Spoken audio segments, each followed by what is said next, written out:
Hello friends, welcome to the Decoded series. We have come up with another hot topic which has been in news recently, and a lot of students requested us that we need to understand about Pegasus. So here we are. We will talk about Pegasus and the surrounding news, events, stories. We will explain this topic in great detail today. So let's get started. So the first thing which comes in your mind is, sir, what is Pegasus? Okay, so Pegasus is a spyware, okay, which is built by an Israeli cyber arms firm called NSO. Okay, this spyware gets attached to your phone on a covert basis. That means you will not know, and it has its functionalities which can be used to track your messages, your SMS, your emails, your video files, your gallery, your location, okay, and information from your apps also. So it's a very dangerous kind of a spyware built by this Israeli firm called NSO. Okay, the spyware is named after Pegasus. Pegasus is a winged horse in Greek mythology. That's why it's called Pegasus. Why it's named after Pegasus? Because it's like a Trojan horse which can travel through the air. Okay, that is why this spyware is being named as Pegasus. It operates on a zero-click basis. When we say zero-click basis, that means you don't need to click on a link to get this spyware. Okay, normally we feel that we are safe until and unless we click on a doubtful link, but this does not require you to click on any doubtful link. It can get installed on your phone without you clicking anywhere. That is why it's called a zero-click technology. And earlier it was targeting iOS based phones with Apple operating systems. Its Android version is called Cryosor. Okay, Google calls its Android version as Cryosor, which is the brother of Pegasus in Greek mythology. Okay, now when did we knew about Pegasus? In 2016, a UAE based activist called Ahmed Mansoor got a link. The link said that he can get more news about the UAE prisoners and torture on UAE prisoners if he clicks on that link, and he got it tested. He got the link tested before clicking on it, and that testing revealed the Pegasus spyware. Okay, for the first time in 2016 it came into news. The Pegasus came into news because of this human rights activist Ahmed Mansoor from UAE. Okay, then in 2019 WhatsApp and its parent Facebook basically alleged that Indian government used Pegasus spyware in 2019 elections on certain opposition leaders, on certain journalists, okay, activists, lawyers and senior government officials, okay, basically to manipulate the election results. Okay, that's what the allegations being made by WhatsApp, that in 2019 the government used Pegasus on various groups of people, okay, to gain useful insights in 2019 elections. Okay, then in 2020 something called Pegasus project happened. You might have heard of Pegasus project. It's an investigative journalism project. Okay, so what happened was that in 2020 some 50,000 phone numbers were leaked. Okay, they were leaked to a non-profit organization called Forbidden Stories. Okay, out of these 50,000 phone numbers, 300 were from India. Okay, then there is a very famous group called Amnesty International which conducted an investigation, and it collected a sample of certain phones. Okay, and it found that out of these phones, some more than half of them, okay, these were phones associated with the phone numbers which were leaked, and it found out of the sample more than half were infected with Pegasus spyware.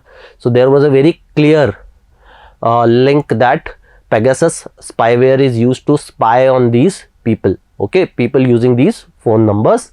And these group included opposition politicians, human rights activists, journalists, lawyers and other important people, political dissidents.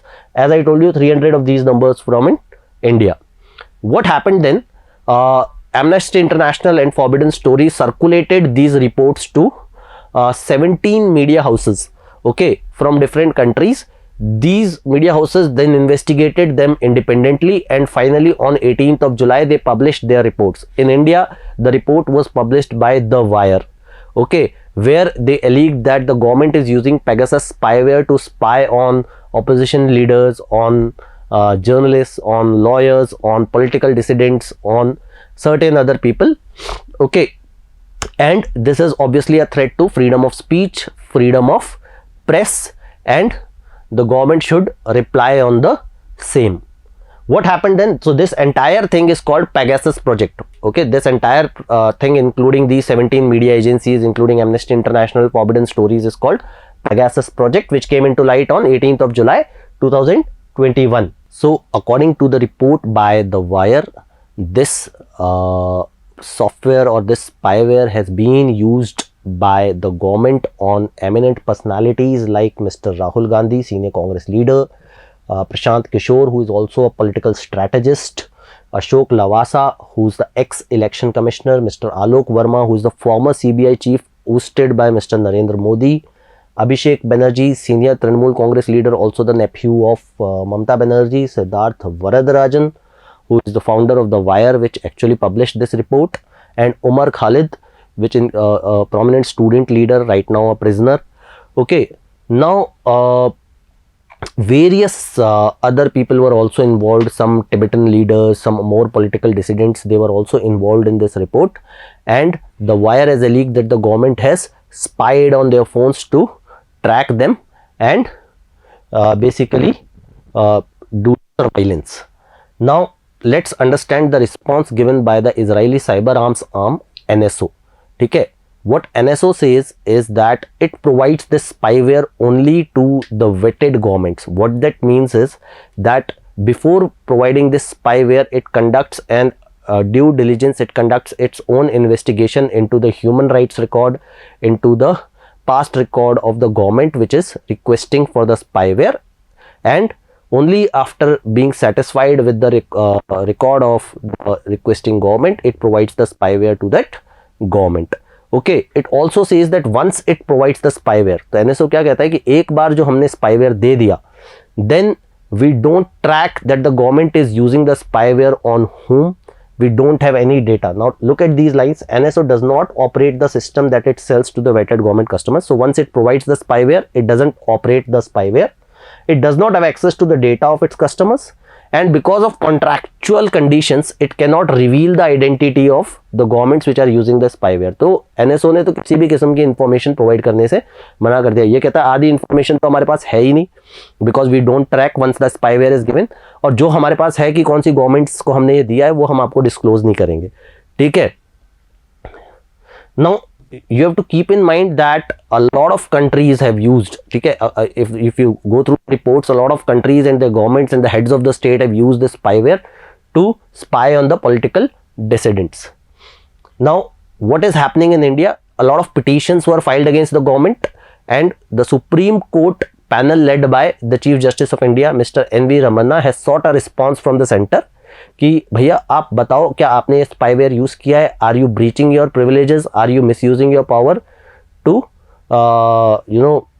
For surveillance. And what the government has responded, government ने कहा है the government has not denied neither accepted the use of Pegasus. Government कहती है, government ने कोई हाँ या ना का जवाब दिया नहीं है कि हमने पेगासस यूज किया या नहीं किया. गवर्नमेंट क्या कहती है कि जो भी इंटरसेप्शन और सर्वाइलेंस इनिशिएटिव्स होते हैं, they were being approved by the Union Home Secretary and there exists an oversight mechanism, ठीक है, in the form of a review committee headed by Union Cabinet Secretary. तो पहली बात तो कोई भी इस तरह का इंटरसेप्शन या सर्वाइलेंस होता है उसको अप्रूव किया जाता है यूनियन होम सेक्रेटरी से, और उन्हें भी जवाब देना होता है यूनियन कैबिनेट सेक्रेटरी को. तो इसका मिसयूज होने के चांसेस कम है. ठीक है, इसका मिसयूज नहीं हो सकता है according to the government, and whenever any surveillance initiative is being used, it's in the national interest. तो वो कहते हैं कि we cannot divulge details because of national security things involved, but they have not denied neither accepted the use of Pegasus. It has also denied the request for a inquiry. Government का कोई inquiry की ज़रूरत नहीं है. जो भी allegations हैं वो baseless है. They are based on uncorroborated and unsubstantial evidence by media, and just because there is a sundry list containing 300 Indian phone numbers doesn't mean that they have been spied upon. और report में ही कहा गया था कि हम उनको spy तब मान सकते हैं जब वो फोन नंबर्स में एक्चुअली पेगासस स्पाईवेयर पाया जाए, ठीक है, जो कि 100% अभी तक नहीं पाया गया है। तो government said that these reports are baseless, these allegations are baseless and these are just to disrupt the monsoon session of the parliament as being spoken by mister Amit Shah, ठीक है। If you look at it, basically even if you look at the statement given by our former IT minister Mr. Ravi Shankar, that there are 45 countries which have used the Pegasus, and why only the questions are being raised on the Indian government. So we don't know as of now whether the Indian government has used Pegasus or not, but if they have used it, and if they have used it for political motives, if they have used it for electoral motives, then obviously it's a breach of freedom of speech, breach of the right to privacy, and that's what is something which we need to test upon. Now opposition also is divided on this issue, ठीक है, because earlier they were raising this issue with a lot of enthusiasm, but now a section of opposition feels that कि आम आदमी को इससे क्या फ़र्क पड़ा, अगर सर्वाइलेंस हुआ, मिनिस्टर्स का हुआ, सीबीआई हेड का हुआ, इलेक्शन कमिश्नर का हुआ, पॉलिटिकल डिसिडेंट्स का हुआ, उससे आम आदमी को शायद इतना फ़र्क नहीं पड़ा, तो इस इशू को उठाने से शायद हमें उतना पब्लिक सिंपैथी ना, ठीक है, this issue may not become the next Rafale, okay. That's why there is a section of opposition also which says that okay, we should not waste much time on Pegasus, and there is a section of opposition which feels that we should raise this issue with a lot of enthusiasm. In the following weeks, I believe a lot of interesting updates may come up about this issue, so keep a track on this story, and we'll keep updating you obviously, and in the Decoded series also, in the maybe in the next video we'll come up with some interesting topic, some another important topic. Till then, keep reading, and thank you.